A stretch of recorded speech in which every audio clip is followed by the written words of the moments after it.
It is high time justice is entrenched in our nation, Nigeria. We live in a country where an individual of 30 or 40 years and above is considered old for a job placement in the corporate world. But a man of 60, 70, 80 and above is seen as constitutionally competent for political offices. It is sheer injustice of the highest order. If we can trust the future of our industries and establishment to younger minds, why not trust the future of our dear country to the same younger minds? The good old days of Nigeria resulted from the intelligent leadership of the youths. But now, we trust the future to the hand of weak minds. It takes being young to run with a vision. Old men only dream dreams, but young men see vision. A dream is what could be, while a vision is what will be. Why play games with the future of Nigeria? It's no wonder these days things fall apart. The old have lived out their days. It is high time they pass the baton to the next generation to take us to our promised land. They alone have the strength and the willpower to run. Most of the old we have in the reins of power today were relevant as youths.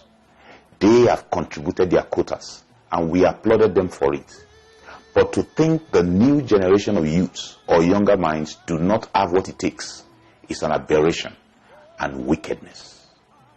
Nigerian youths, wake up and take your destiny in your hands. No one will give you power. Kingdom is taken by force. Get your voter's card and have a resolute that in 2019, no old man is going back to Aso Rock. You constitute 70% of Nigerian population. You can do it. Aguiyi Ironsi was 42 when he became the military head of state. Yakubu Gowon was 32 when he was the head of state. He ruled for 9 years. Murtala Mohammed was 37 when he became the head of state. Olusegun Obasanjo was 39 when he was military head of state. Ibrahim Babangida was 44 when he became the head of state. He ruled for 8 years. This present Muhammadu Buhari was 41 when he intercepted democracy and became a military head of state. In this 21st century, he was still able to bewitch the unobservant and made his way to head the same system he truncated. Shame on Nigerian youths. Audu Ogbe was Federal Minister of Communication at the age of 35. At 70, he is still a Minister of Agriculture. What a shame on this generation. Are we so much in drought of brilliant minds? How could we have preferred these crops of leaders in a nation where we have brilliant minds, home and abroad? Justin Trudeau, the Prime Minister of Canada, is 45. Emmanuel Macron of France is 40. Jacinda Ardern of New Zealand is 37. Julie Ratas, the Prime Minister of Estonia, is 39. George Weah of Liberia, very close to us, is 51. You are not leaders of tomorrow, but today. They are consuming your today and tomorrow. Our youths are now consoling themselves with the juice of the entertainment industry when they can have the entire banquet.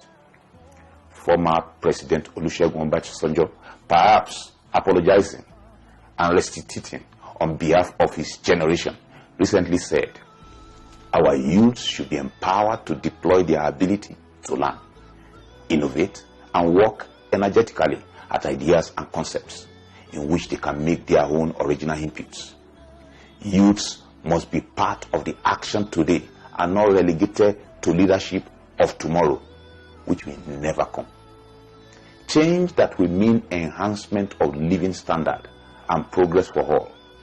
A situation where the elected accountably govern and every Nigerian will have equal opportunity, not based on kinship and friendship, but on free citizenship. Don't sell your birthright for a morsel of bread.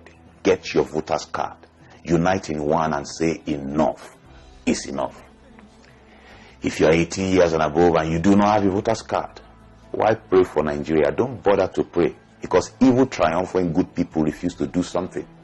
The first step to answer prayer is get your voter's card. The second step is voting out this present government.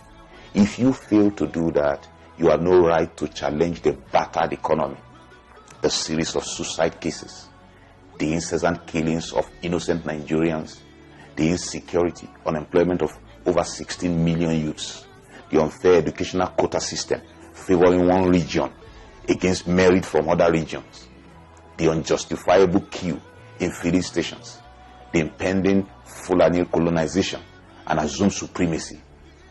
I believe you are as much as willing as I am to see a new Nigeria. Then, don't just like this message. I want you to share it and let the revolution begin.